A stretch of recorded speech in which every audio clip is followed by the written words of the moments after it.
Private Asset Management's Week in Review. Today is Friday morning, February 3rd. I'm Dillon Hakes. I'm David Allen. David, we had a very busy week for economic news, a very eventful week for companies reporting earnings. Equity markets were pretty strong this week. We've continued a lot of the strength that we've seen this year. Where do you want to kick us off? I think let's start with earnings. We had some of the largest tech companies in the S&P 500 were all reporting this week, actually all reporting yesterday, many of them. And so, that was really one of the dominant takeaways of the last couple of days, in addition to all the economic news that we're seeing. What have we heard specifically from tech companies? I know earlier in the week, the first to report was Meta. Clients may be more familiar with it as Facebook, what it used to be called. What have we heard? What do we hear largely out of the tech companies? Well, I think if we're going to generalize about all of them, I would say that the results did disappoint. Top line and bottom line, sales and income, both coming in below analyst expectations generally for the space. But I think the bigger takeaway moving forward is that we are hearing almost uniformly from management teams about plans to really focus on cutting costs. If you look at some of the, across the board, the total size of restructuring plans that have been announced this quarter is about $10 billion. And it really, I think, suggests that there's been a big cultural shift within tech, given that interest rates are no longer at the zero lower bound. Higher rates are bringing some of these companies to a place where they're, reducing headcount, reducing the amount of office space that they are making available to their employees, as well as some of the perks and things that have become legendary in Silicon Valley. It does seem like what we heard out of Meta, out of Facebook, was a focus on efficiency. The market seemed to receive that well.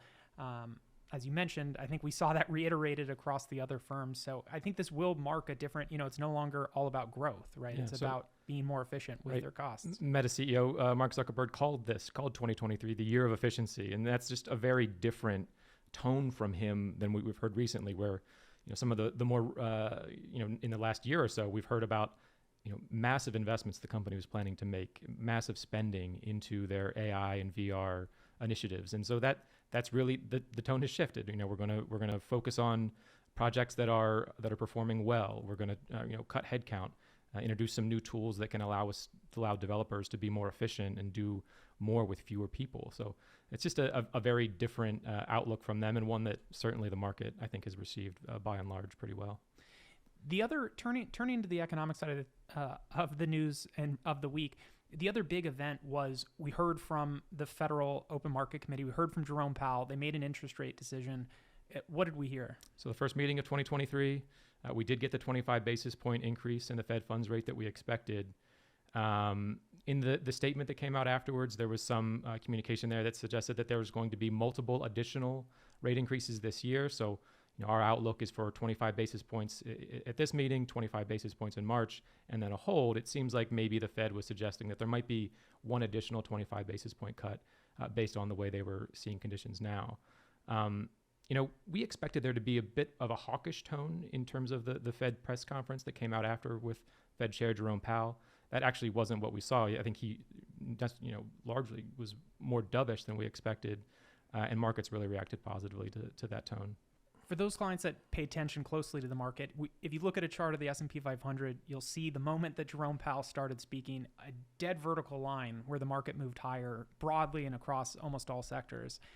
What did we hear from Jerome Powell specifically that markets liked so much? Well, I think three things were surprising. First was that he basically discounted the last summary of economic projections, which showed a terminal rate of 5.1%. He sort of stepped away, said, not willing to stand behind those today. We'll have some new projections that come out with our next meeting in March. I think that was one of the more dovish points. He was also given a comment to be an opportunity to be critical of the loosening of financial conditions that we've seen over the last few months.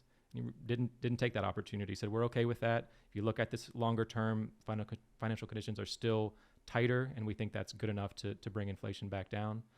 And then finally, he sidestepped any talk of whether or not the committee had begun to discuss when a pause might happen, suggesting, just sort of saying, we're going to have some minutes that come out in a few weeks. Go ahead and wait for those until we can comment on that.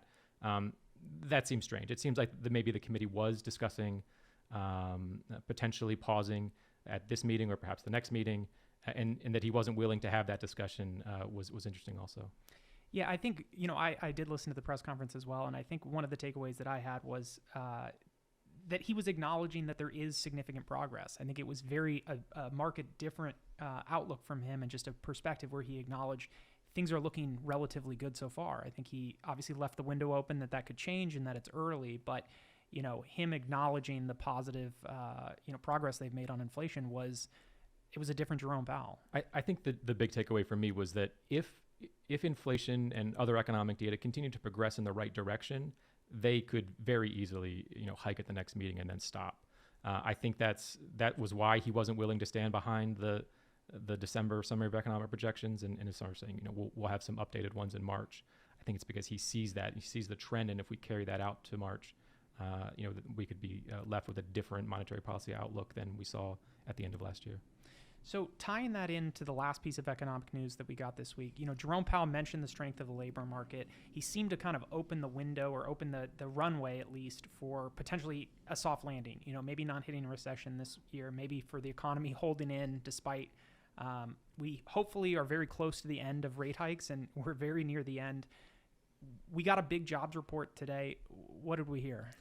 Well, amid a lot of information in the last few weeks that suggests that economic growth is slowing and that there are concerns of a recession, I think we got two data points today, two big reports that suggested that perhaps the opportunity for soft landing is a bit greater than we would have expected. The first, as you mentioned, is the jobs report. An amazing 517,000 non-farm payrolls added in January, positive revisions to the two prior months of 71,000. That estimate was, the highest estimate in the Bloomberg consensus was for just over 300,000. So blew that out of the water. A much, much stronger labor market in early 2023 than anyone expected. The unemployment rate continued to fall down to 3.4%. We did see a small uptick in labor force participation. But I think above all, what we also is maybe more important than any of that other data is that we continue to see average hourly earnings year over year. Growth there is declining, down to 4.3% in January. So that's something that suggests that the economy is fairly strong, and that the inflationary pressures coming from wage growth are continuing to abate. What was the other data point you mentioned that we got today? That other report was the ISM Services Index, which also came out this morning. What we had seen in December was that both the ISM Manufacturing and ISM Services indexes had fallen into contractionary territory. Historically, that's been a pretty good indication that either we're in a recession or that one is likely to happen.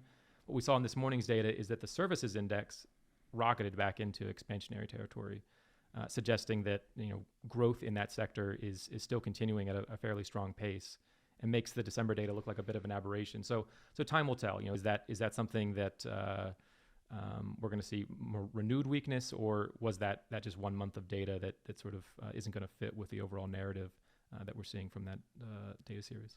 Yeah, I think it'll be interesting to watch where that goes. Obviously, what we heard from Jerome Powell is they're going to be looking closely at data to decide. We don't have as clear of a path going forward, so they're going to be a little more data dependent. So I think all these reports will be incrementally a little bit more important going forward.